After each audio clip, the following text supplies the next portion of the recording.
Hello बच्चों, आज जो हम लोग को पढ़ना है, हम लोग लास्ट लेक्चर में क्या पढ़े थे, वेक्टर क्या होता है, वेक्टर को समझने की कोशिश किए थे, ठीक है। और ज्योमेट्रिकल मेथड पढ़े थे हम लोग। आज जो हम लोग पढ़ने वाले हैं वो आपका होगा, हम लोग सबसे पहला प्रूफ करेंगे दोस्तों। अगर मान लो कोई रिजल्टेंट वेक्टर है, वेक्टर ए और बी का रिजल्टेंट वेक्टर आर है, ठीक है, तो हम लोग प्रूफ करेंगे कि ये जो फॉर्मूला था आपका, जो हम पिछले क्लास में इससे बहुत सारा प्रॉब्लम भी किए थे, ठीक है। तो इस क्लास में लोग प्रूफ करेंगे कि आर इक्वल टू होता है √a² + b² + 2ab cos theta. यहाँ पे थीटा जो है दोस्तों वो ए और बी के बीच का एंगल है। थीटा क्या है? ए और बी के बीच का एंगल। और देखो रिजल्टेंट वेक्टर और ए वेक्टर के बीच में एंगल अल्फा है, और अल्फा का जो फॉर्मूला हम लोग यूज़ किए थे लास्ट क्लास में, tan अल्फा बराबर क्या था? b sin theta upon a + b cos theta.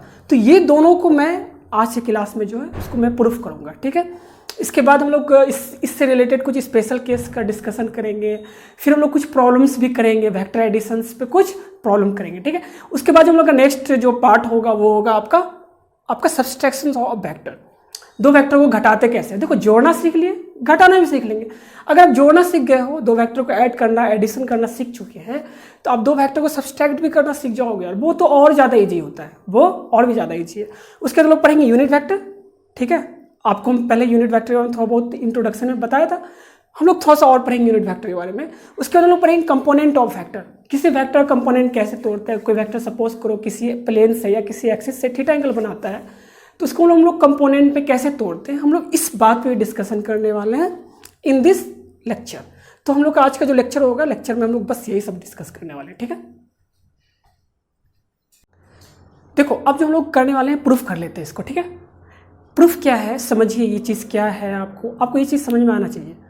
देखो मान लो कि आर जो रिजल्टेंट वेक्टर है, आर बराबर आपको दिया हुआ vector A plus vector B. R vector बराबर क्या दे रखा है? Vector A plus vector B. जब इस तरह के फॉर्म में लिखा होगा, इसका मतलब ये है कि ए और बी का जो रिजल्टेंट है वो आर है। क्या है? वो आर है। आपको इस फॉर्म में देने का मतलब यही होता है, ए और बी का रिजल्टेंट क्या है? आर है। आपको समझ लेना है, ठीक है।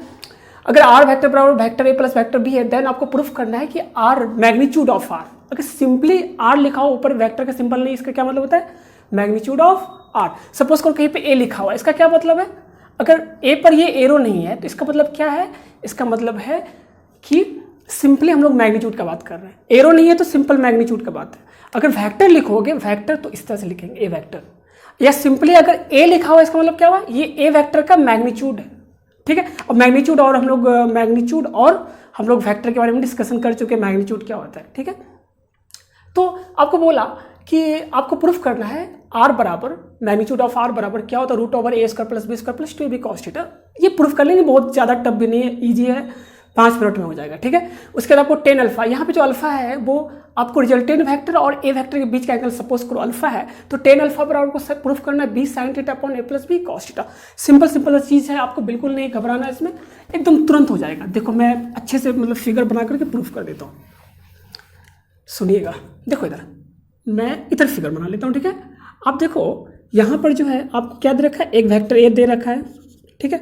दूसरा वेक्टर बी, छोटा बना लो थोड़ा सा। दूसरा क्या है? वेक्टर बी है, ठीक है। और इस दोनों के बीच का एंगल क्या है? थीटा। थीटा इसके बीच का एंगल है। अब देखो हम लोग क्या पैरेललोग्राम लॉ से क्या पढ़े थे? पैरेललोग्राम लॉ से क्या पढ़े थे? जब आप इस दोनों साइड को एडजेसेंट मानते हो, आप एक पैरेललोग्राम ड्रॉ करो। क्या ड्रॉ करो? पैरेललोग्राम। इस पैरेललोग्राम का जो प्राइमरी डायगोनल होता है, कौन सा डायगोनल? प्राइमरी डायगोनल, वही रिजल्टेंट वेक्टर होता है। वही क्या होता है? रिजल्टेंट वेक्टर होता है, vector A plus vector B, ठीक है। आपको ये इसका जो मैग्नीट्यूड है, यही इसको प्रूफ करना है आपको, आर बराबर दिस। अच्छा देखो हम लोग को प्रूफ करना है, तो हम लोग यहाँ पे मैग्नीट्यूड से चलेंगे। किससे चलेंगे? मैग्नीट्यूड से। देखो जैसे इसका लेंथ लोगे तो मतलब ए लिखोगे आप। अगर लेंथ का बात करेंगे तो क्या लिखेंगे? वेक्टर ए नहीं, सिंपल ए लिखेंगे हम लोग। क्या लिखेंगे? ए, ठीक है। अगर हम लोग रिजल्टेंट वेक्टर का अगर मैग्नीट्यूड निकालना आपको, तो क्या बात करें? लेंथ ऑफ डायगोनल का बात होगा। किसका बात होगा? Length of diagonal. तो हम लोग को यहाँ पे देखो, यहाँ पे आर वेक्टर बराबर समथिंग लाना है, मतलब हमको लेंथ ऑफ डायगोनल ही तो लाना है ना। क्या प्रूफ करना? Length of diagonal. और आप जानते हैं कि ये जो डायगोनल है, ये डायगोनल क्या होता है? रिजल्टेंट वेक्टर होता है। आप किस लॉ से ये पढ़े थे? पैरेललोग्राम लॉ से आप इस बात को पढ़ चुके हो, ठीक है। और यहाँ पे अल्फा भी है ना, तो ये अल्फा किसके बीच का एंगल है? ए वेक्टर और आर वेक्टर के बीच का एंगल अल्फा है। तो फिर से मैं बोल रहा हूँ, देखो मैग्नीट्यूड पे हम लोग खेल करेंगे तो तो प्रूफ करने में हम लोग लेंथ लेंगे। क्या लेंगे? लेंथ। वेक्टर ए नहीं लिखेंगे यार, ठीक है। क्या लेंगे? लेंथ। लेंथ इसलिए ले रहे हैं कि लोग मैग्नीट्यूड के साथ गेम करना है। किसके साथ गेम करना है? मैग्नीट्यूड के साथ, इसलिए हम लोग सिंपल क्या लेंगे? लेंथ। अच्छा देखो बी वेक्टर, ये अगर बी वेक्टर है, ये अगर बी है, यहाँ से यहाँ तक लेंथ अगर बी है, तो देखो पैरेललोग्राम का आमने सामने का साइड्स क्या होता है? सेम। तो ये बी होगा तो ये भी क्या होगा? बी होगा कि नहीं होगा? छोटा सा थोड़ा सा लिख लो, क्योंकि बहुत सारी चीज़ लिखना पड़ेगा आपको। ये भी क्या हो जाएगा आपका? बी। अगर ये ए है तो ये भी क्या हो जाएगा? ए, ठीक है। वेक्टर की लेंथ ही सिर्फ मैं यहाँ पे दिखा रहा हूँ। क्या दिखा रहा हूँ? लेंथ। वेक्टर नहीं दिखा रहा हूँ, सिंपल लेंथ से ही अपना काम हो जाएगा। तो लेंथ का बात करता हूँ, ठीक है। अब देखो इसको अगर आगे तुम एक्सटेंड कर दोगे, ठीक है, और यहाँ से एक पैरेलल परपेंडिकुलर डालो, ठीक है। यहाँ से मैं एक परपेंडिकुलर डाल दिया। अब देखो ये बी है, देखो ये इसके पैरेलल है ना, ठीक है। तो ये अगर पूरा पूरा यहाँ से यहाँ तक एंगल थीटा है, तो ये वाला भी एंगल क्या होगा? थीटा होगा कि नहीं होगा? और ये कितना है आपका? बी। देखो इस राइट एंगल ट्रायंगल में, देखो इस राइट एंगल ट्रायंगल में, इस राइट एंगल ट्रायंगल में देखोगे तो आप देखोगे ये जो आपका एच हो गया और ये थीटा है, ठीक है। तो ये क्या होगा? ये पी और ये पी। तो आप यहाँ से देखोगे इसका अगर लेंथ निकालोगे, आप क्या निकालोगे? लेंथ। जैसे आप यहाँ पे मैं आपको छोटा सा एग्जांपल में बता देता हूँ। ये इस तरह का कुछ ट्रायंगल है ना, ये थीटा है ना, और ये क्या है? बी है, ठीक है। तो देखो इस ट्रायंगल में आप मान लो ये एक्स ले लो और ये वाई ले लो। आपको ये दोनों अगर निकालना हो तो निकाल सकते हो ना, बहुत ईजी काम है। कैसे निकालोगे? आप साइन थीटा लिखो, पहले क्या लिखो? Sine theta.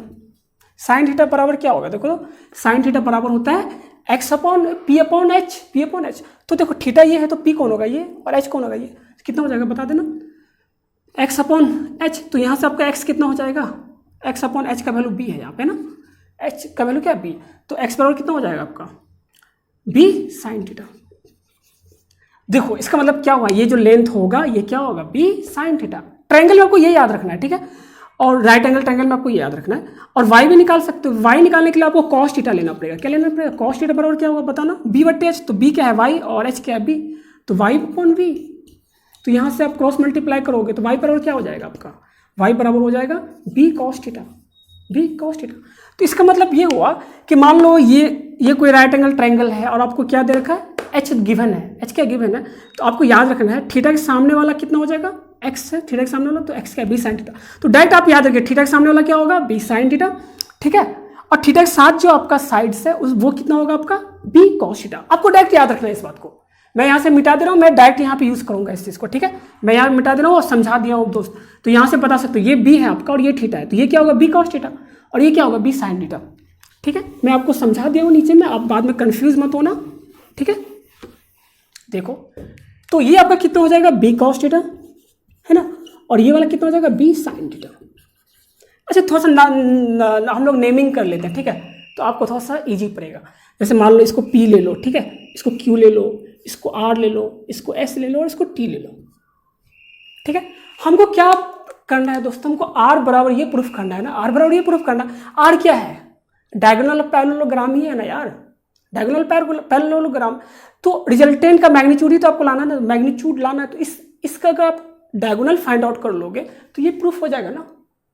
ये आर तो डायगोनल ही तो है, और डायगोनल यहाँ से आप सिंपल ज्योमेट्री से डायगोनल निकाल लो। आप 9-10 में ज्योमेट्री पढ़े हो यार, उतना नॉर्मल मैं मान के चल रहा हूँ कि आपको ज्योमेट्री थोड़ा बहुत आता है। तो देखो आप यहाँ पे देखोगे in triangle P R S triangle में देखो पी आर एस, ये एक राइट एंगल ट्रायंगल है या नहीं है? है नहीं है? तो राइट एंगल ट्रायंगल में क्या होता है? पी का स्क्वायर प्लस बी का स्क्वायर बराबर एच स्क्वायर होता है या नहीं होता है?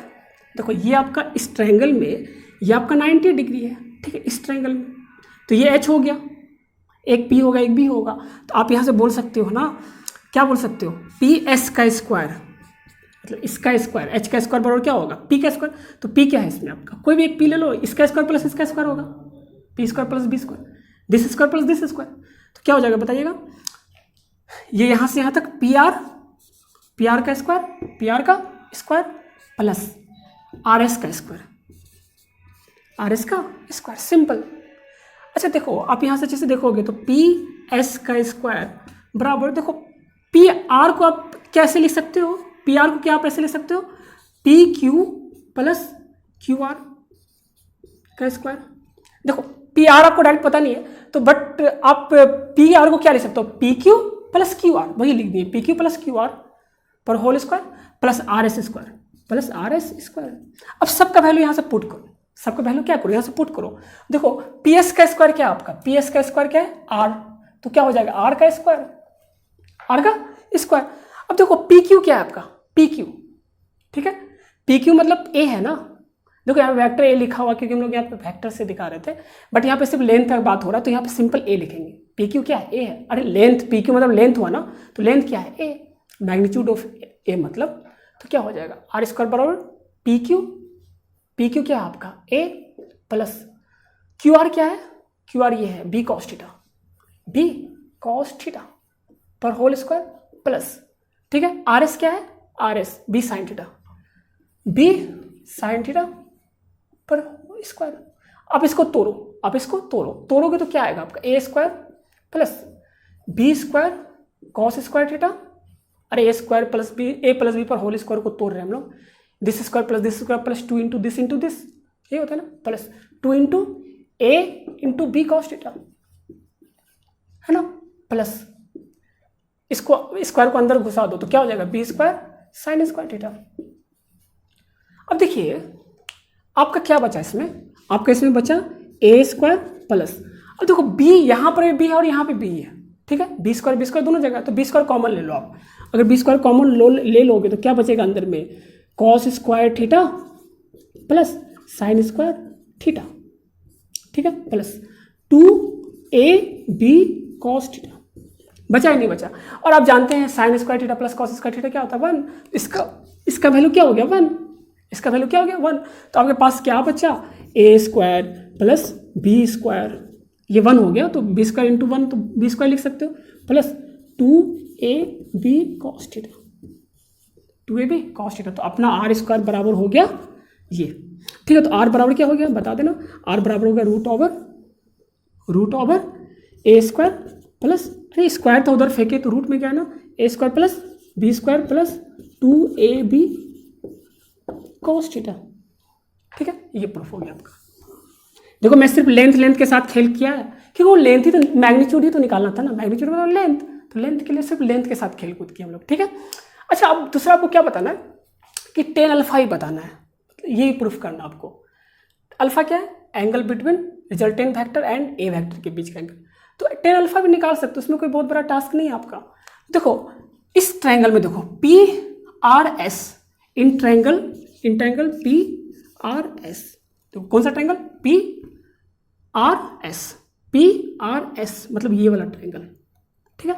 इस वाले ट्रायंगल में देखोगे तो आपका टेन अल्फा, अरे यार ये ट्रायंगल है, ठीक है, तो ये एंगल बराबर क्या होगा P अपॉन बी, P ये है आपका और B ये है ना, तो P अपॉन बी, और P क्या है आपका आर एस, P क्या है आर एस अपॉन B क्या है आपका पी आर, B क्या है पी आर, और पी आर को आप ऐसे लिख सकते हैं P Q plus Q R, तो P Q plus Q R लिख लो, P Q plus Q R, ठीक है। अब देखो आर एस को क्या लिख सकते हो, बी साइन थीटा, क्या लिख सकते हो बी साइन थीटा, तो B sine theta upon P Q क्या लिख सकते हो ए, पी क्यू ए है आपका और क्यू आर क्या है बी कॉस थीटा, तो क्यू आर क्या है बी कॉस थीटा, तो क्या हो जाएगा ए प्लस बी कॉस थीटा।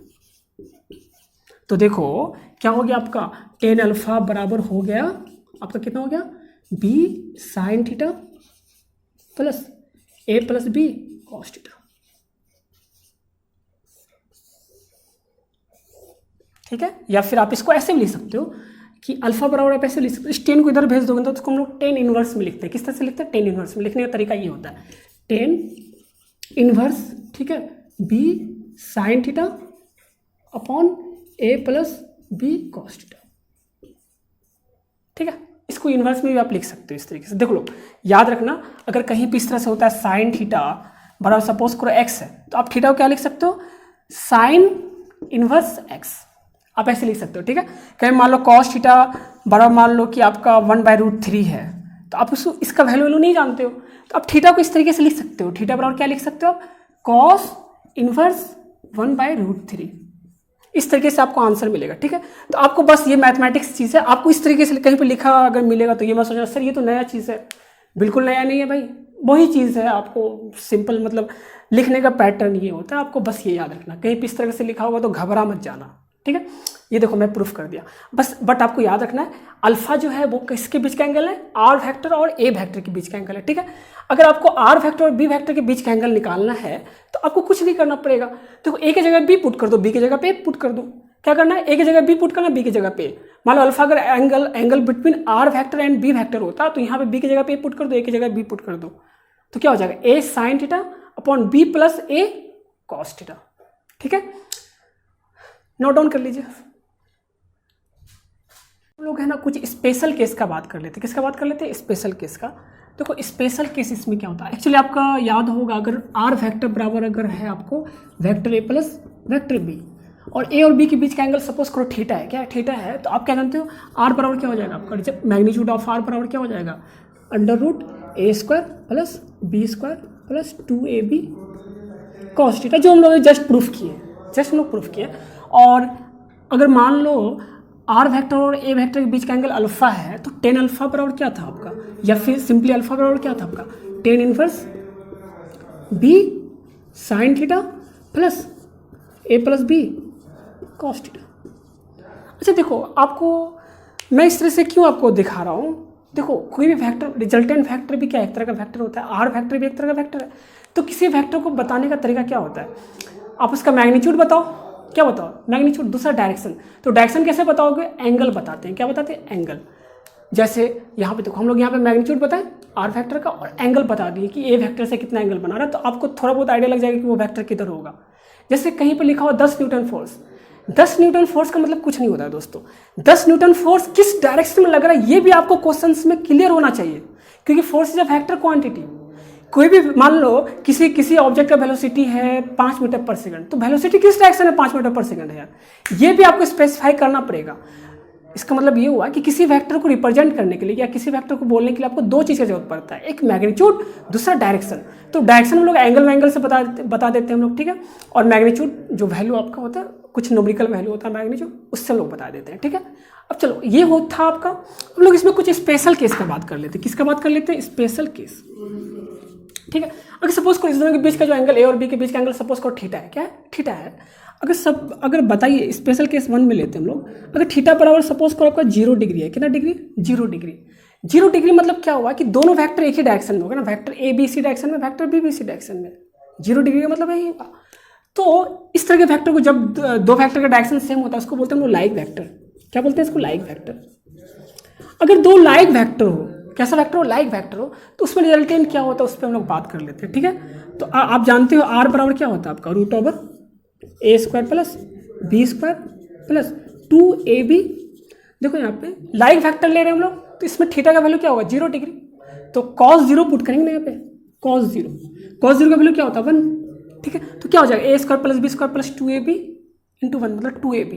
तो A square plus B square plus 2ab क्या होता है, ए प्लस बी पर होल स्क्वायर। तो क्या हो जाएगा इसका, root over A plus B पर होल स्क्वायर। ठीक है, आर बराबर ही होगा ना, देखो रूट से स्क्वायर कैंसिल हो गया आपका, तो रिजल्टेंट वेक्टर बराबर क्या हो गया आपका, वेक्टर सॉरी रिजल्टेंट बराबर रिजल्टेंट वेक्टर रिजल्टेंट, ठीक है, बराबर क्या हो गया ए प्लस बी। तो आपको क्या याद रखना है, दो अगर लाइक वेक्टर है, मतलब लाइक वेक्टर अगर दोनों सेम डायरेक्शन में है तो उसका रिजल्टेंट कैसे निकालते हैं हम लोग, ए और बी को डायरेक्ट सम, उसके दो मैग्नीट्यूड को डायरेक्ट सम कर दो, रिजल्टेंट आ जाएगा।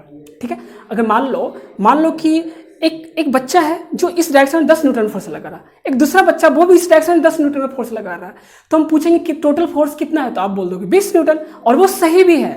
जब भी दो लाइक वेक्टर हो, लाइक वेक्टर का मतलब सेम डायरेक्शन वाला वेक्टर हो, मतलब थीटा क्या हो, बीच का एंगल थीटा क्या हो, 0 हो, तो हम लोग मैग्नीट्यूड जो बोलते हैं डायरेक्ट उस दोनों वेक्टर, जिस भी वेक्टर का मैग्नीट्यूड निकालना है आपको, उस दोनों वेक्टर डायरेक्ट सम कर दो, मैग्नीट्यूड आ जाएगा। ठीक है, अगर थीटा एंगल रहा बीच में, मान लो दोनों के बीच का एंगल थीटा है, तो फॉर्मूला तो ये है भाई, फॉर्मूला में डाल के निकाल लो। हम स्पेशल केस करें जब थीटा 0 होगा तो क्या होगा, ये होगा रिजल्टेंट। ठीक है, अच्छा स्पेशल केस 2 में आ जाओ आप, स्पेशल केस 2 में आ जाओ। ये अगर थीटा का वैल्यू 90 डिग्री हुआ, क्या हुआ, थीटा का वैल्यू 90 डिग्री हुआ। 90 डिग्री का मतलब क्या हुआ कि एक वेक्टर ए इस तरीके का होगा और बी इस तरीके का होगा, समझ रहे। ठीक है, तो इसके बीच में अगर 90 डिग्री हुआ तो रिजल्टेंट वेक्टर क्या होगा बता देना, रिजल्टेंट वेक्टर क्या होगा, A square plus B square plus 2ab cos 90। आप जानते हैं कॉस 90 का वैल्यू क्या होता है, बोलो 0। कॉस 90 का वैल्यू 0 हो गया तो ये वाला टर्म खत्म हो गया ना, तो बचा क्या अंदर में, अंदर में बचा आपका root over A square plus B square, A square plus B square. तो याद रखिए जब भी दो वेक्टर के बीच का एंगल 90 होता है, क्या होता है 90 होता है, तो डायरेक्ट आपको करना है क्या, उसका रिजल्टेंट जो होगा, रिजल्टेंट का जो मैग्नीट्यूड होगा वो क्या होगा, आर बराबर होगा root over A square plus B square. एकदम माइंड में घुसा लो इस बात को, माइंड में घुसा लीजिए इस बात को। अगर दो वेक्टर के बीच का 90 डिग्री है, अगर दो वेक्टर के बीच का एंगल कितना 90 डिग्री है, तो दोनों के बीच का एंगल, दोनों के बीच का रिजल्टेंट क्या होता है, root over square of magnitude of one vector plus square of magnitude of other vector, this, ठीक है। अच्छा स्पेशल केस 3 का बात कर लेते हैं हम लोग। केस 3 में आपका क्या है, थीटा बराबर सपोज करो अगर 180 डिग्री है, क्या है 180 डिग्री, मतलब क्या हो 180 डिग्री मतलब क्या, एक वेक्टर ऐसे है ना, और दूसरा वेक्टर ऐसे है, इसको बोलते हैं अनलाइक वेक्टर। कैसा वेक्टर बोलेंगे इसको, अनलाइक वेक्टर। जब हम लोग टाइप्स ऑफ वेक्टर पढ़े थे उसमें सब लाइक अनलाइक वेक्टर का हम लोग डिस्कशन कर लिए थे। ये क्या हो गया, अनलाइक वेक्टर, ठीक है। अगर थीटा का वैल्यू 180 डिग्री हो गया तो आपका रिजल्टेंट फैक्टर क्या हो जाएगा, root over A square plus B square plus 2ab cos theta plus 2ab cos theta. अब देखो कॉस थीटा, थीटा का वैल्यू कितना है इसमें 180 डिग्री, 180 डिग्री, और आप जानते हैं कॉस 180 का वैल्यू क्या होता है -1, इसका वैल्यू क्या हो गया -1, हुआ ही नहीं हुआ। अब देखो तो यहाँ अंदर में क्या बचा, A square plus B square, और ये -1 मल्टीप्लाई करो तो ये प्लस वाला माइनस हो जाएगा, तो क्या बचेगा A square plus B square minus 2ab ना, A square plus B square minus 2ab। अगर इसका वैल्यू पुट करोगे मल्टीप्लाई होगा तो माइनस यहाँ पर जाएगा। तो आप बताओ A square plus B square minus 2ab क्या होता है, ए माइनस बी पर होल स्क्वायर। तो इसको क्या लिख सकते हो आप, आर वेक्टर को, सॉरी आर बराबर क्या लिख सकते हो, root over A minus B पर होल स्क्वायर, लिख सकते हैं नहीं लिख सकते। तो आपका क्या हो जाएगा, स्क्वायर से रूट खत्म हो जाएगा आपका, तो आर बराबर क्या हो गया आपका ए माइनस बी, ठीक है। तो याद रखिएगा अगर दो अपोजिट वेक्टर मतलब क्या है, एक वेक्टर ऐसे दूसरा वेक्टर ऐसे, ठीक है, मतलब बीच का एंगल 180 डिग्री है, तो रिजल्टेंट फैक्टर कैसे निकालते हैं, दोनों के मैग्नीट्यूड का डिफरेंस ले लो, मैग्नीट्यूड का क्या ले लो, डिफरेंस ले लो, वही क्या होगा आपका रिजल्टेंट वेक्टर होगा। और याद रखना हमेशा बड़ा माइनस छोटा करना, क्योंकि रिजल्टेंट मैग्नीट्यूड बोल रहे हो ना आप, मैग्नीट्यूड तो हमेशा पॉजिटिव होगा ना। आप सोचोगे ना सिर्फ बी माइनस ए करना है कि ए माइनस बी करना है, तो हमेशा क्या मैग्नीट्यूड हमेशा पॉजिटिव होता है ना, ठीक है। तो हमेशा बड़ा माइनस छोटा करना, यहाँ पर हम ए माइनस बी लिख दिए, कभी हो सकता है बी माइनस, अगर बी बड़ा हो गया तो बी माइनस ए करना होगा, मतलब हमेशा पॉजिटिव लेते हैं, क्या लेते हैं, पॉजिटिव लेते हैं, ठीक है। जैसे कोई वेक्टर है उसका मैग्नीट्यूड क्या होगा दोस्त, पॉजिटिव होगा, तो हमेशा पॉजिटिव वाला वैल्यू लेना, क्योंकि दो का डिफरेंस करोगे तो निगेटिव भी तो आ सकता है, बट आपको क्या लेना, पॉजिटिव। मान लो -2 आ गया तो आपको क्या लेना, आंसर 2, ठीक है। तो ये हो गया आपका एक सिंपल सा बहुत नॉर्मल सा क्वेश्चन पूछते हैं। देखो दोस्तों, अच्छा पहले देख लो इसको, अगर थीटा वैल्यू 0 हो गया तो रिजल्टेंट कितना होगा, ए प्लस बी। अगर थीटा वैल्यू 180 हो गया तो रिजल्टेंट कितना होगा, ए माइनस बी, ठीक है। अगर थीटा वैल्यू 90 हो गया तो क्या हो गया आपका root over A square plus B square. अगर थीटा वैल्यू कुछ भी है, एनीथिंग, मतलब 0 से 180 के बीच में कुछ भी होगा, तो ठीक कौन सा फॉर्मूला लगाएंगे, ये वाला फॉर्मूला, ठीक है। मैं 3 के लिए ऐसे फॉर्मूला निकाल दिया, एक ये, दूसरा ये और तीसरा ये, 3 एंगल के लिए मैं आपको बता दिया हूँ। वैसे इसको रट लोगे तो ज़्यादा अच्छा होगा, नहीं भी रटोगे तो आपको समझ में आता है, ठीक है। इसके अलावा कोई भी एंगल हो सकता है, तो कोई भी एंगल होगा तो कौन सा फॉर्मूला लगाएंगे, ये वाला, ठीक है। अगर 0 डिग्री होगा तो ये वाला फॉर्मूला लगा देना, 180 होगा तो ये वाला फॉर्मूला लगा देना, 90 होगा तो ये वाला लगा लेना, ठीक है। ये उतना बड़ा फॉर्मूला पुट करने की जरूरत क्या है यार, आपको तो शॉर्ट हो जाएगा आपको, ठीक है। तो एक क्वेश्चन क्या है, क्वेश्चन सुनिएगा आप, क्वेश्चन मैं यहाँ पर लिख रहा हूँ, बहुत ही इजी क्वेश्चन है, बिल्कुल सोचने मतलब घबराना नहीं आप लोग को। क्वेश्चन क्या है, आपको दे रखा है कि आर वेक्टर बराबर आपको दे रखा है vector A plus vector B. इसका मतलब क्या है कि ए और बी का जो मैग्नीट्यूड है, सॉरी ए और बी वेक्टर जो मैग्नीट्यूड है वो आर वेक्टर है, ठीक है। और आपको ये दे रखा है मैग्नीट्यूड ऑफ ए वेक्टर, या सिंपल ए भी लिख सकते थे, इतना ना लिख के सिंपल ए भी लिख तो वही मतलब होता है उसका, बराबर को 3 दे रखा है। और आपको जो दे रखा है वेक्टर बी का जो मैग्नीट्यूड दे रखा है वो आपको दे रखा है 7, ठीक है। कितना दे रखा है 7। आपसे पूछा वैल्यू ऑफ आर मतलब magnitude of R vector maybe ये क्वेश्चन है, ऑप्शन है, ठीक है। ऑप्शन क्या है, आपको ले लो 11 यूनिट, 11 ले लो, यूनिट उतना मत लिखो। बी ले लो आपको 21 यूनिट, ठीक है। सी ले लो आप 3 यूनिट मत लिखो क्योंकि एक में नहीं लिखा हूँ, 3 ले लो। डी में ले लो 7, ठीक है।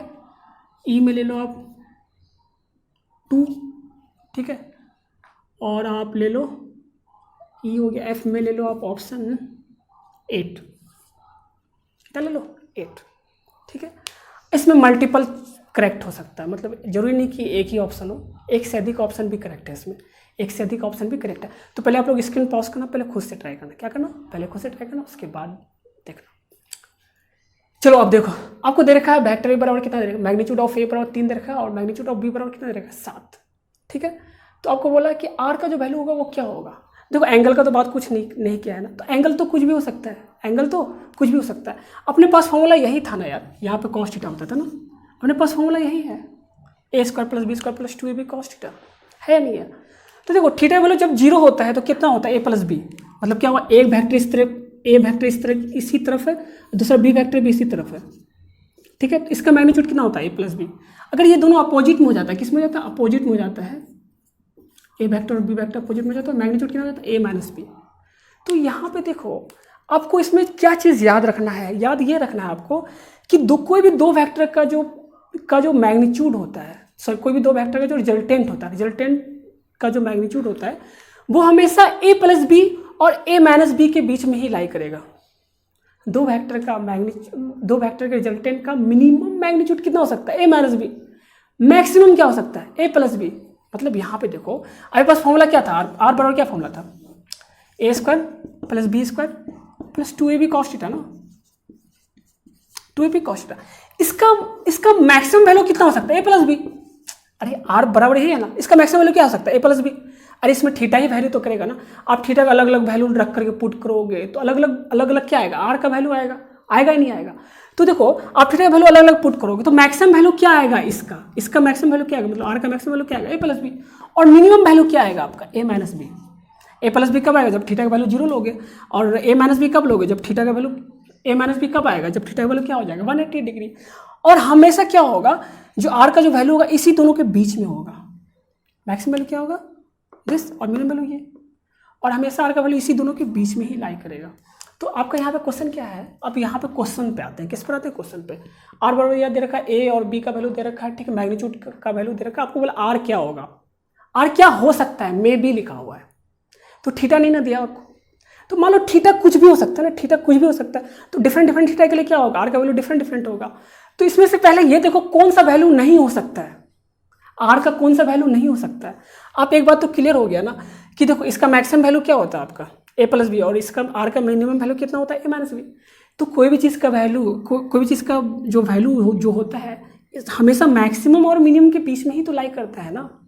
हाँ, तो यहाँ पे आप ऐसे बोल सकते हो ना कि रिजल्टेंट, इस पॉइंट को लिख लेना, ठीक है, रिजल्टेंट का जो वैल्यू होता है वो किसके बीच में लाई करेगा, ए माइनस बी से लेकर के ए प्लस बी के बीच में लाई करेगा नहीं करेगा, ए माइनस बी से लेकर के ए प्लस बी तक लाई करेगा नहीं करेगा। इसके अलावा क्या कोई और वैल्यू रिजल्टेंट का हो सकता है, नहीं। अरे डिफरेंट थीटा के लिए डिफरेंट होगा, बट ऐसा नहीं कि कुछ भी वैल्यू हो जाएगा, हमेशा क्या होगा ए माइनस बी और ए प्लस बी के बीच में ही आर का वैल्यू होता है। मतलब इस क्वेश्चन, इस पार्टिकुलर क्वेश्चन में देखो, ए माइनस बी कितना आ रहा है 4, ए माइनस बी कितना आ रहा है आपका 4 ना, हाँ 7 माइनस 3 4, और ए प्लस बी कितना आ रहा है आपका, ए प्लस बी कितना आ रहा है, देखो वैसे ए प्लस बी आपका आ रहा है ए प्लस बी 10, ठीक है। तो इसका मतलब क्या, रिजल्टेंट का वैल्यू कहाँ से कहाँ तक लाई करेगा, 4 से 10 के बीच में, मतलब आर का वैल्यू लाई करेगा 4 से 10 के बीच में। आर का वैल्यू 4 कब होगा, जब थीटा का वैल्यू 180 डिग्री होगा। आर का वैल्यू 10 कब होगा, जब थीटा का वैल्यू कितना हो जाएगा आपका, मतलब ए प्लस बी कब होगा, जब थीटा का वैल्यू कितना होगा 0 डिग्री। तो आर का वैल्यू इसी बीच में तो लाई करेगा ना, रिजल्टेंट मैग्नीट्यूड ऑफ रिजल्टेंट का वैल्यू इसी के बीच में लाई करेगा। तो बताओ तो इसमें से आंसर कौन होगा, क्या 11 हो सकता है, नहीं 11 क्या है, 4 और 10 के बीच में जो वैल्यू होगा वही आंसर होगा ना, 11 नहीं होगा, ये वाला ऑप्शन आपका नहीं होगा। क्या बी हो सकता है, नहीं होगा भाई, क्यों नहीं होगा, क्योंकि ये भी क्या है 4 और 10 के बीच में नहीं है भाई, तो ये भी नहीं होगा। सी होगा क्या, सी भी 4 और 10 के बीच में नहीं होगा, ये भी ऑप्शन। क्या डी होगा, 4 और 10 के बीच में है डी, हाँ है, तो ये करेक्ट आंसर हो सकता है, ये भी आंसर हो सकता है। क्या ई का वैल्यू 2 हो सकता है, क्या मतलब रिजल्टेंट 2 हो सकता है, 2 4 और 10 के बीच में नहीं, ये ऑप्शन नहीं होगा। अच्छा क्या 8 हो सकता है, क्या 8 4 10 के बीच में, हाँ है, तो ये भी ऑप्शन हो सकता है, ठीक है। ठीक है। तो आपको इस क्वेश्चन में मैं आपको कुछ सिखाना चाहता हूँ। क्या सिखाया मैं? हमेशा किसी भी दो वेक्टर का जो मैग्नीट्यूड होता है ना, हमेशा उसके मिनिमम और मैक्सिमम वैल्यू के बीच में होगा। मिनिमम वैल्यू किसी भी रिजल्टेंट वेक्टर का मिनिमम वैल्यू कितना होता है? a माइनस बी, और मैक्सिमम वैल्यू क्या होगा? a plus B. तो हमेशा याद रखिएगा, रिजल्टेंट का जो वैल्यू होता है वो a माइनस बी और a प्लस बी के बीच में होता है। क्या होता है? बीच में। आई होप ये क्वेश्चन को आप समझ गए होंगे। नहीं समझो तो मुझे मतलब मैसेज करके पूछिए, ठीक है। चलो नोट डाउन कर लो। ठीक है, बहुत ही इजी क्वेश्चन करता हूँ, आपको बिल्कुल टेंशन नहीं लेना। आप पहले स्क्रीन पॉज करके खुद ट्राई करना, ठीक है। अगर सपोज करो किसी क्वेश्चन में आपको दे रखा है आर वेक्टर बराबर दे रखा है vector A plus vector B, vector A plus vector B, ठीक है। ये इस तरीके से भी दे सकता है आपको, सी वेक्टर बराबर इस तरीके से दे सकता है आपका ए वेक्टर प्लस बी वेक्टर। देखो अगर इस तरीके से लिखा हुआ है, ये ना देखिए, अगर ये लिख दिया इसका मतलब क्या हुआ कि ए और बी का रिजल्टेंट क्या है? सी है, ठीक है। नहीं समझे आप? इसका मतलब क्या है? ए और बी का रिजल्टेंट क्या है? सी है। हम लोग ये लिखते हैं ना जनरली, आर वेक्टर बराबर vector A plus vector B. इसका मतलब क्या होता है? ये और इसका रिजल्टेंट ये है। अगर भी इस तरह से लिखा हो सी वेक्टर बराबर A plus vector A plus vector B, इसका मतलब क्या हुआ? ए और बी का रिजल्टेंट क्या है? सी। क्या सी? तो इस तरीके से आपको दे रखा है। चलो मैं आर ही लेके बना दे रहा हूँ, ठीक है। आपको दे रखा है magnitude of A, magnitude of A आपको दे रखा है, कुछ भी ले लो, 5 ले लो। और मैग्नीट्यूड ऑफ बी दे रखा है आपको 6, 5 ही ले लो, इसको भी क्या ले लो? 5, ठीक है। और रिजल्टेंट आपको दे रखा है, रिजल्टेंट नहीं, और थीटा दे रखा है 90 डिग्री। कितना दे रखा है? 90 डिग्री। आपसे पूछा कि रिजल्टेंट निकालो एंड अल्फा बताओ। क्या बताओ? अल्फा। समझ गए अल्फा क्या है? रिजल्टेंट और ए के बीच का angle. Solution simple, screen pause करो, पहले खुद से ट्राई कर लो, ठीक है। नहीं हुआ तो इधर देखो, आर बराबर क्या होता है? Root over A square plus B square plus 2ab cos theta, ठीक है। अब तुरंत आपको मैं बताया, क्या बताया तुरंत मैं आपको, कि जैसे थीटा 90 होता है तो ये वाला टर्म खत्म कर लो ना, डायरेक्ट आपको जो फॉर्मूला वो जो याद है उसमें पुट कर लो ना। अगर फॉर्मूला याद नहीं है तो इसमें पुट करके निकालना, फॉर्मूला याद है तो आप डायरेक्ट पुट कर लो। और थीटा 90 स्पेशल केस वाला यही आया था ना, आर का वैल्यू। तो आर कितना हो जाएगा आपका? 5 स्क्वायर प्लस 5 स्क्वायर। इसको सॉल्व करोगे कितना आएगा? 5√2, सिंपल 5√2। अब देखो दूसरा क्या आपका अल्फा निकालना है, तो 10 अल्फा बराबर क्या होता है आपका? 10 अल्फा बराबर क्या होता है? 10 अल्फा बराबर होता है B sine theta plus A plus B cos theta. होता है नहीं होता है? तो बी का वैल्यू कितना? 5, साइन थीटा का वैल्यू कितना? 90 अपॉन ए प्लस बी कॉस थीटा, तो 5 + 5 cos 90। अब जानते हैं cos 90 का वैल्यू क्या होता है? 0, ठीक है। साइन 90 का वैल्यू 1, तो सब वैल्यू पुट कर दो। 5 × 1 कितना हो जाएगा? 5। तो कितना हो जाएगा? 5/5 + 0 मतलब 5 मतलब 1। तो 10 अल्फा का वैल्यू क्या हो गया? 10 अल्फा बराबर हो गया आपका 1। तो अल्फा का वैल्यू कितना हो गया आपका? यहाँ से अल्फा का वैल्यू हो गया आपका 45 डिग्री। अच्छा वन मोर थिंग, सपोज इस क्वेश्चन में खैर आ गया, अगर कहीं पे आ जाता 10 अल्फा बराबर, अगर सपोज करो कहीं पे आ जाता 3, कितना हो जाता है? 3 आ जाता, तो आप तो घबरा जाते यार। हर वैल्यू तुम याद नहीं कर सकते हो, हर वैल्यू आप याद नहीं कर सकते। तो सिंपल आप या तो यहाँ पे आंसर छोड़ दो, या तो आप इसको ऐसे भी लिख सकते हो, अल्फा बराबर होगा 10 इनवर्स 3। सिंपल, ये दोनों यहाँ पे आंसर छोड़ दो, यहाँ पे आंसर छोड़ दो, समझ मतलब एग्जामिनर समझ जाएगा कि आप क्या बोलना चाहते हो, ठीक है। चलो नोट डाउन कर लो फास्ट। अच्छा देखो अगला जो हम लोग का करना है, ये क्वेश्चन है सिंपल, ठीक है। सिंपल है ये, थोड़ा सा मतलब देखो न्यूमेरिकल टाइप का क्वेश्चन तो तुम लोग कर लोगे, मैं ये सोच के चल रहा हूँ, ठीक है। थोड़ा सा हम लोग अच्छा क्वेश्चन को भी कर लेते हैं, बस आपको सोचने का थोड़ा सा ना मतलब चीज़ को समझना पड़ेगा कि चीज़ को समझते कैसे। क्योंकि वेक्टर में जो आपको मेनली जो प्रॉब्लम होता है ना, वो सिग्निफिकेंस नहीं कर पाते आप, इस सेंटेंस का क्या सिग्निफिकेंस है या इसका क्या मतलब है। इसलिए शुरू से क्रिस्टल क्लियर लेके चलना भाई कंसेप्ट को। और वेक्टर में भाई अथा क्वेश्चन होता है, ठीक है। अथा क्वेश्चन इसलिए होता है कि एक्चुअली मैथमेटिक्स का पार्ट है। आप मैथमेटिक्स क्लास 12 में वेक्टर 3D के नाम से पूरा चैप्टर पढ़ोगे यार। जब आप आगे जाओगे तो वेक्टर कैलकुलस आता है आपका, मतलब वेक्टर अलग से मतलब एक पार्ट है, एक मैथमेटिक्स का डिपार्टमेंट है वेक्टर पे। वैसे फिजिक्स में एक चैप्टर में भी आता है, चैप्टर के नाम से आपका वेक्टर पढ़ाया जाता है दोस्तों, बट आपको मैथमेटिक्स नहीं पढ़ना है। सिंपल ये क्वेश्चन को देख लो, एडिशन ऑफ वेक्टर पे ही ये क्वेश्चन है। क्या है question? Resultant of 2 vector A and B is perpendicular to A. क्या बोला? ए और बी वेक्टर का जो रिजल्टेंट है वो क्या है? ए के परपेंडिकुलर है। ए के क्या है, परपेंडिकुलर है। मतलब एक वेक्टर इस तरीके से है ए, ठीक है, और मान लो दूसरा वेक्टर इस तरीके से है बी, ठीक है। अब क्या बोल रहा है कि इसका इस दोनों का जो रिजल्टेंट है वो क्या है, इसके ए के परपेंडिकुलर है, ए के क्या है, परपेंडिकुलर। समझ रहे, ये आपका रिजल्टेंट वेक्टर है। अरे इस क्वेश्चन इस यहाँ से यहाँ तक सेंटेंस का यही मतलब हुआ ना, मैं पूरा नहीं पढ़ रहा हूँ।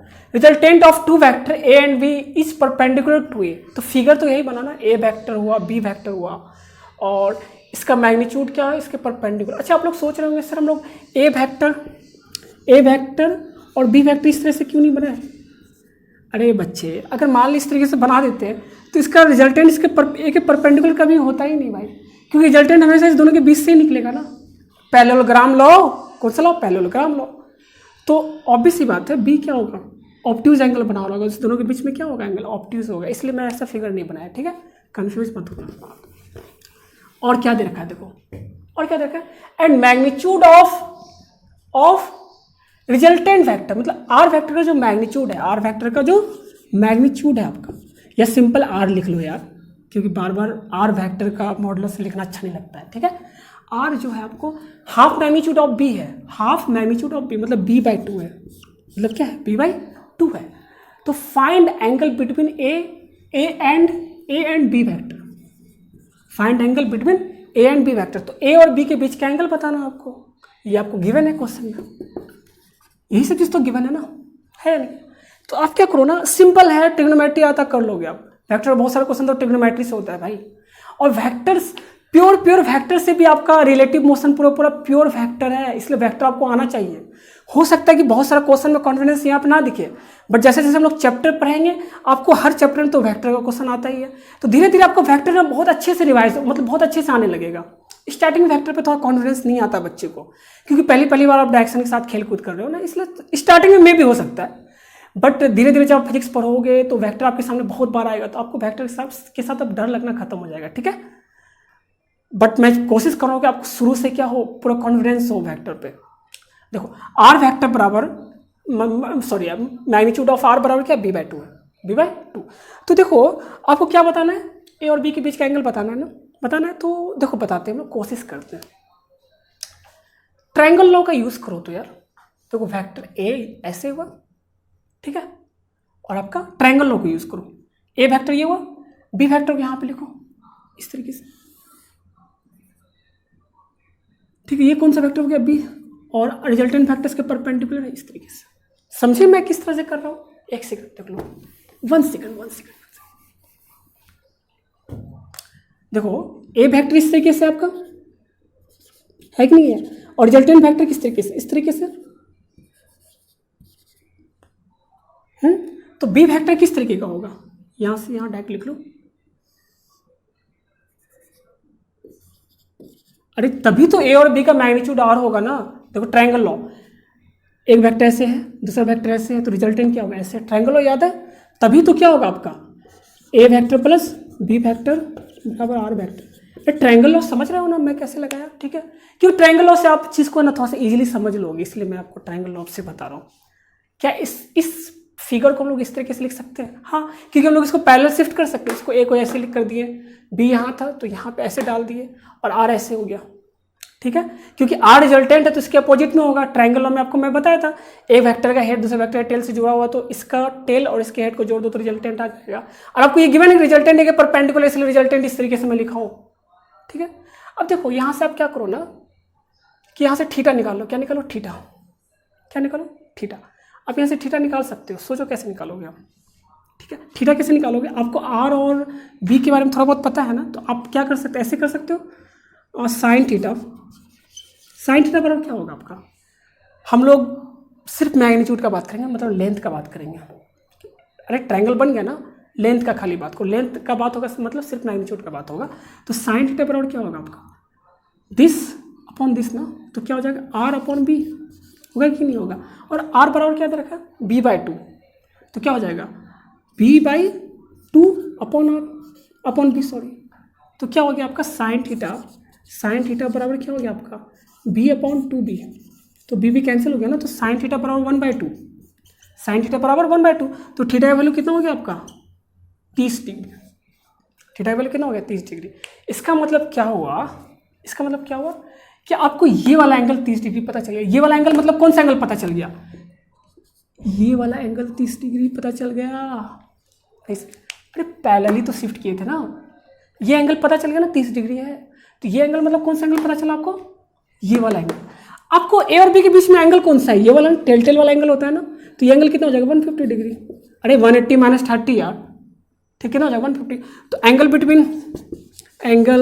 Between vector A and vector B क्या होगा, इज 150 डिग्री। सिंपल, मेरे ख्याल से ये क्वेश्चन समझ में आया होगा। वेक्टर में स्टार्टिंग में बच्चे को थोड़ा कॉन्फिडेंस नहीं आता है, बट आ जाएगा आपको, मतलब टफ कुछ भी नहीं है इसमें, ठीक है, इसमें टफ कुछ भी नहीं है, नोट डाउन कर लो। क्वेश्चन हम लोग कर लेते हैं, ठीक है। एक और क्वेश्चन कैसे है, देखो आपको दे रखा है कि वेक्टर सी बराबर दे रखा है vector A plus vector B, vector A plus vector B, ठीक है। सी मतलब क्या हुआ, सी वेक्टर बराबर A vector plus vector B बराबर मतलब क्या, ए और बी का रिजल्टेंट सी है, ठीक है। वैसे मैं आर से लिख देता हूँ, बट कहीं पे क्वेश्चन इस तरह का होगा तो घबरा मत जाना यार, क्योंकि यहाँ पे आपको सिग्निफिकेंस ही समझ नहीं आएगा, आप कंफ्यूज होने लगोगे, इसका मतलब क्या हुआ, इसका मतलब क्या हुआ। तो सिग्निफिकेंस समझिए ज़्यादा जरूरी है आपके लिए। और आपको दे रखा है कि मैग्नीट्यूड ऑफ ए और मैग्नीट्यूड ऑफ बी का जो रेशियो दे रखा है वो 3:4 दे रखा है, 3:4 दे रखा है। और आपको ये भी दे रखा है कि इसका रिजल्टेंट है, इसका जो रिजल्टेंट है वो आपको 10 आ रहा है, कितना आ रहा है, 10 यूनिट आ रहा है, रिजल्टेंट कितना आ रहा है 10 यूनिट। और बीच इस ए और बी के बीच का जो एंगल है, angle between vector A and vector B जो है आपको दे रखा 90 डिग्री, क्या दे रखा 90 डिग्री। आपसे पूछा फाइंड ए एंड बी, तो क्या निकालना, ए और बी का वैल्यू बताना है, ए और बी का वैल्यू बताना। सिंपल सा क्वेश्चन है, खुद से स्क्रीन पॉज कर लो, ट्राई कर लो, ठीक है। अगर नहीं होगा तो मैं कर दूंगा, स्क्रीन पॉज कर लो, खुद से ट्राई कर लो। चलो अब इधर देखो, सॉल्यूशन, ठीक है। आपको क्या दे रखा है, a/b क्या दे रखा है आपको 3:4, ठीक है। तो a बराबर कितना हो जाएगा, मान लो इसको x ले लो, बराबर कुछ x ले लेते हैं, कुछ भी प्रोपोर्शनल कांस्टेंट मान लो तो a बराबर कितना हो जाएगा 3x और b बराबर कितना हो जाएगा दोस्तों 4x, होगा या नहीं होगा। तो सबका वैल्यू इसमें पुट करो, मतलब रिजल्टेंट वाले फॉर्मूला में r बराबर क्या होता है √a² plus b² plus 2ab cos theta, सबका वैल्यू पुट करो तो कितना आ रहा है, चलिए ले कर लो। r का वैल्यू कितना है 10, तो 10 बराबर कितना हो जाएगा √a का वैल्यू 3² प्लस 3x का स्क्वायर, सॉरी 3x का स्क्वायर प्लस 4x का square plus 2 into 3x into 4x है ना, इंटू cos 90 का वैल्यू कितना है 0 है, तो सॉरी ये तो खत्म ही हो गया ना। तो आपका कितना हो गया 10 स्क्वायर कर लो, तो 10 का स्क्वायर बड़ा कितना हो गया आपका 3 का स्क्वायर 9 और 4 का स्क्वायर 16, तो 9 प्लस 16 25x स्क्वायर हो गया ना, ठीक है। तो ये आपको देखोगे तो ये 4 बार में कट जाएगा, ये 100 हो गया ना, तो 4 बार में कट जाएगा, तो कितना हो गया x² बराबर 4 ना, हुआ नहीं हुआ, तो x बराबर कितना हो गया 2। तो आपका वैल्यू a/b कितना आपका, सॉरी a बराबर कितना आपका कितना 3x, तो कितना हो गया आपका 6, और b बराबर कितना आपका 4x, x वाले से पुट कर दो कितना हो गया 8। This is answer. अगर आपसे इसी क्वेश्चन पूछ लेता कि आल्सो फाइंड अल्फा, अल्फा समझ रहे, ए और किसके बीच का एंगल है, ए और आर के बीच का एंगल, तो अल्फा कितना हो जाएगा बता दीजिए, 10 अल्फा बराबर कितना होता है b sign theta upon a plus b cos theta, है ना। b का वैल्यू कितना है 8 साइन थीटा का वैल्यू 90 है ना, अपॉन a कितना आपका 6 है, a 6 है ना, हाँ 6 प्लस b का वैल्यू 8 cos 90 तो 0, तो ये वाला टर्म खत्म हो गया, तो ये 1 हो गया, ये कितना हो गया 1, तो कितना हो गया 8/6 कितना होता है 4/3 ना, तो 10 अल्फा बराबर कितना हो गया आपका 4/3, 10 अल्फा बराबर क्या हो गया 4/3। आपको याद रखना है 10 अल्फा और 4/3 होता है, तो अल्फा का वैल्यू होता है 53 डिग्री, आपको ये दो वैल्यू याद रखना है। अगर 10 अल्फा बराबर 1037 का वैल्यू होता है आपको 3/4 और 1053 का वैल्यू होता है आपका 4/3। आपको ये दोनों वैल्यू याद रखना, ये स्टैंडर्ड है, याद रखना। अगर याद नहीं होगा तो यहाँ पे भी आंसर मार सकते हो, चलेगा। 10 इनवर्स 4/3 कर दोगे तो चल जाएगा। वैसे ये स्टैंडर्ड वैल्यू है, इससे बनाओगे तो बहुत बार आएगा, तो ये याद रख लेना, ठीक है। जो sin 37 पता है, सॉरी tan 37 पता है, तो sin 37 cos 37 का वैल्यू लिख लेना, मतलब यहाँ से निकाल लेना, लिख लेना और याद कर लेना। sin 37 cos 37 और tan 37 याद कर लेना। उसी तरह आपको tan 53 पता है, तो sin 53 भी निकलेगा और क्या निकलेगा, cos 53, उसको निकाल करके याद कर लेना, ठीक है। लिख लो फास्ट। अगला जो लोग पढ़ रहे हैं वो सब्सट्रैक्शन ऑफ वेक्टर है। ये एडिशन की तरह है, डिट्टो सेम है, थोड़ा सा डिफरेंस है, वो मैं आपको समझा दूंगा, ठीक है। सब्सट्रैक्शन ऑफ वेक्टर का मतलब क्या होता है, जैसे मान लो कि हम लोग एडिशन वेक्टर में क्या लिखते थे, आर वेक्टर बराबर vector A plus vector B ना लिखते थे, ये एडिशन ऑफ वेक्टर होता है, ठीक है। हमको एडिशन नहीं पढ़ना, क्या पढ़ना हमको, सब्सट्रैक्शन। तो सब्सट्रैक्शन में क्या होगा, सब्सट्रैक्शन इस तरीके से होगा, आर वेक्टर बराबर vector A minus vector B. इसका मैग्नीट्यूड कितना होता है, इसका मैग्नीट्यूड कितना होता है, इस पर हम लोग बात कर लेते हैं, ठीक है। अगर इस तरीके से कुछ लिखा हुआ है, अगर इस तरीके से कुछ लिखा हुआ है तो आपको क्या करना है, एकदम ध्यान दीजिए, ठीक है। ध्यान क्या देना है, इसका जो मैग्नीट्यूड होगा ना, आर वेक्टर का जो मैग्नीट्यूड होगा वो क्या होगा, √a² plus b² plus 2ab cos theta. देखो थोड़ा समझिए आप बात को, अगर r बराबर a प्लस बी होता है, a vector plus b vector होता है, मैग्नीट्यूड यही होता था ना, होता था नहीं होता था। अगर a प्लस बी होता है तो r वेक्टर बराबर अगर a प्लस बी होता है तो मैग्नीट्यूड ये होता था, रिजल्टेंट वेक्टर का मैग्नीट्यूड। और tan अल्फा कितना होता था, tan अल्फा क्या होता था, tan अल्फा होता था आपका, बताना। अच्छा tan अल्फा पे वैसे उतना जाने का जरूरत नहीं आपको, यहीं पे से काम हो जाएगा। tan अल्फा भी लिखना चाहते हो तो लिख लो। tan अल्फा क्या हो जाएगा आपका, b sin theta upon a plus B cos theta, a plus B cos theta, ये होता था, ठीक है। अब अगर सुनो, अगर a माइनस बी होगा, क्या होगा, a माइनस बी होगा, सेम फॉर्मेट का ही होता है, एकदम सेम फॉर्मेट होगा, ऐसा ही फॉर्मूला होगा भाई, बस याद रखना यहाँ पे माइनस होता है। मैं प्रूफ करूंगा, घबराना मत, मैं प्रूफ करूंगा, ठीक है। और यहाँ पे भी माइनस होगा, ठीक है। अगर आर वेक्टर बराबर vector A minus vector B है तो क्या होगा, यहाँ पे माइनस, इसका रिजल्टेंट वेक्टर का मैग्नीट्यूड ये होगा, और रिजल्टेंट वेक्टर ए वेक्टर से जो एंगल बना रहा है वो इसका फॉर्मूला ये होगा, ठीक है। ऐसे मॉडल्स आपको पॉजिटिव वैल्यू से काम कर लेना। चलो मॉडल्स हटा दो, मॉडल्स टेंशन मत लीजिए, ये होता है, ठीक है। अब देखो मैं आपको इस चीज़ को लाने की कोशिश करता हूँ, ठीक है। ये एक्चुअली ये क्वेश्चन किस तरीके का है, आप देखिएगा, एक वेक्टर इस तरीके का है, वेक्टर ए, और दूसरा वेक्टर किस तरीके का है दोस्तों, इस तरीके का, वेक्टर बी, ठीक है। ये वेक्टर ए और ये वेक्टर बी, बीच का एंगल थीटा, बीच का एंगल क्या है, थीटा।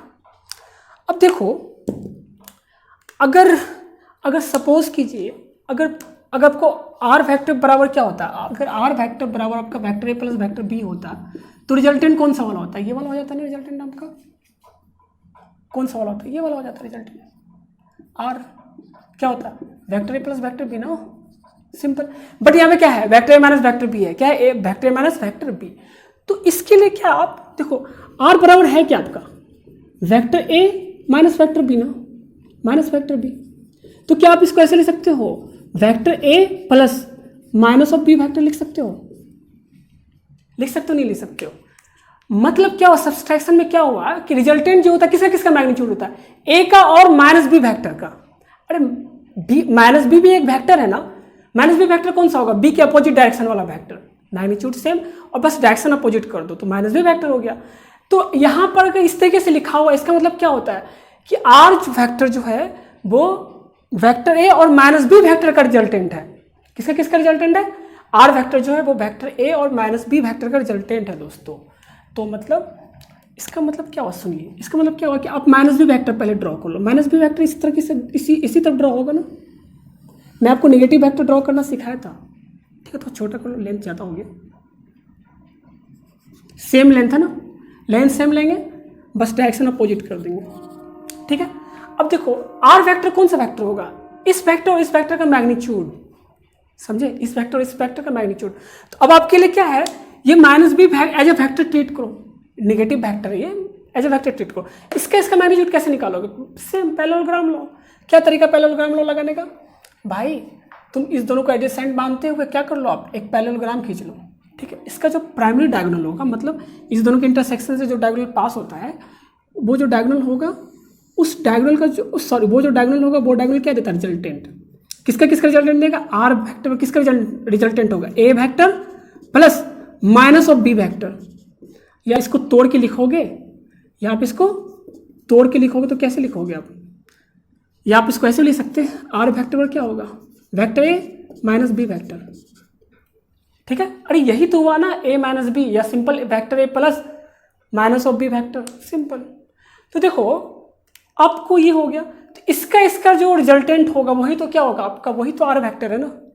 अच्छा ठीक है, अब देखो इसका फॉर्मूला क्या होगा भाई, फॉर्मूला क्या होगा, माइनस बी वेक्टर का मैग्नीट्यूड बी ही है और ए वेक्टर का मैग्नीट्यूड ए है, तो रिजल्टेंट तो इसी तरीके से निकालेंगे ना। बट इसमें अब थीटा क्या होगा, देखो ए और बी के बीच का एंगल थीटा था ना, तो ए और माइनस बी वेक्टर के बीच का एंगल कितना होगा, ए और माइनस बी वेक्टर के बीच का एंगल कितना हो जाएगा, 180 minus theta.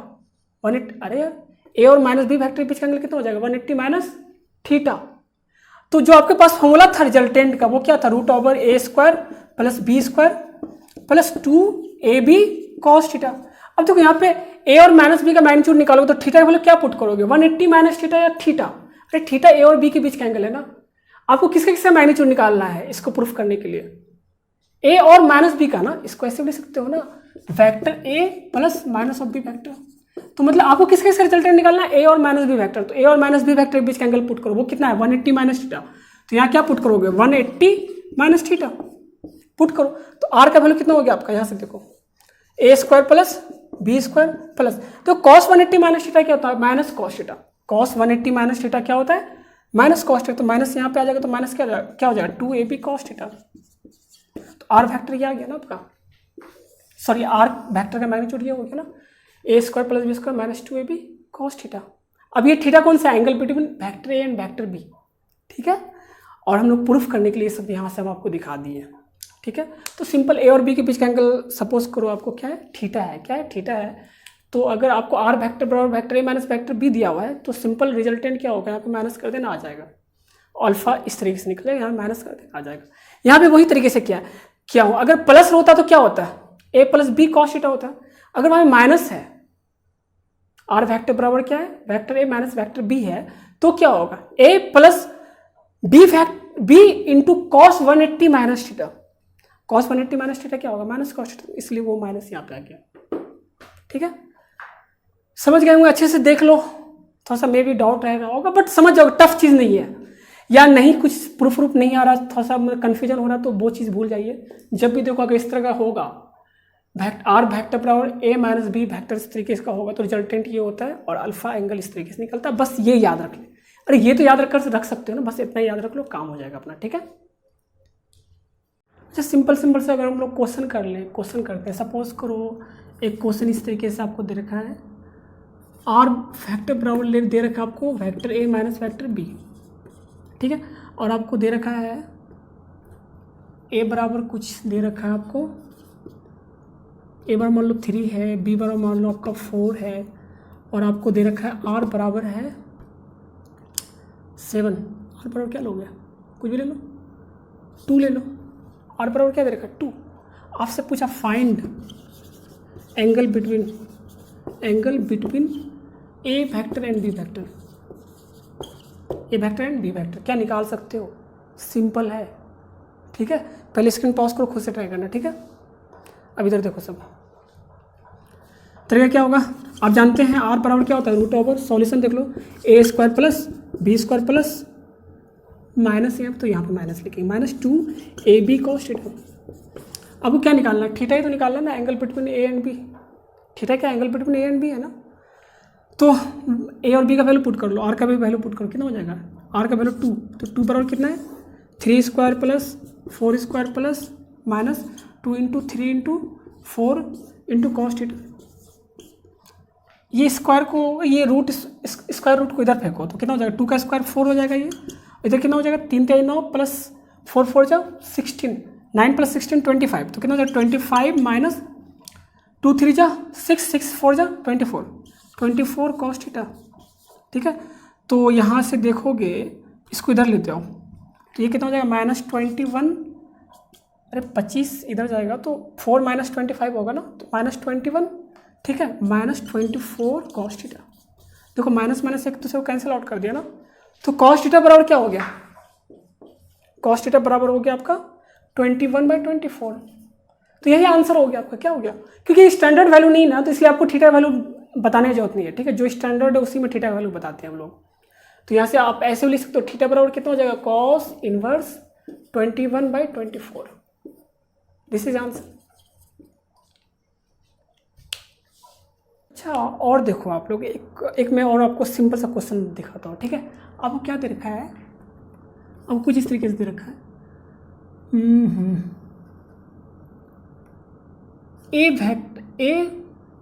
Vector plus B vector का जो मैग्नीट्यूड है, मतलब आर का, इसका मतलब क्या हुआ यार, A vector plus B vector बराबर मान लो आर वेक्टर है। ठीक है, तो modulus of A vector plus B vector का मतलब क्या हुआ, इसका मतलब हुआ कि आर का मैग्नीट्यूड मतलब आर का मॉडुलस, इसका मतलब क्या हुआ, आर का मॉडुलस।